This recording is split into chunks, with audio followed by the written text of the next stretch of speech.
Kung sa atong Sunday school ganina brad niya sa ingon ni Ma'am Blanca, kwanto siya kanang kumbaga murag effective to sa tuwang mga Christian yang people nga kita nga nagalagad sa Ginoo ato nya atong uyab dili nang dili gud siya ano pero pwede nimo siya makuha niya ay mauniga possible tawag yung uyab mauna yung kaya ato nimo siya nga nya mutuo sa atong buhi nga Dios pero hinayan ra ba kay so una ba hinay lang ya mao na nga magulat yun ta sa will sang Ginoo pray lang yun ta nga kana na gyud madayunan kung ganahan ka magdugay mo.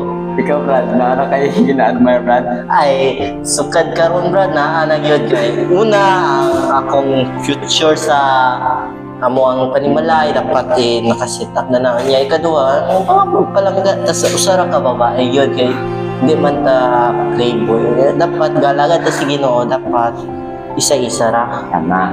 Tama. Ikaw, Brad, kaya sa mga imong plano sa imong kinabuhi, Brad, mag-grade 12 ka, Brad. Asa man ka mag-eskwela, Brad?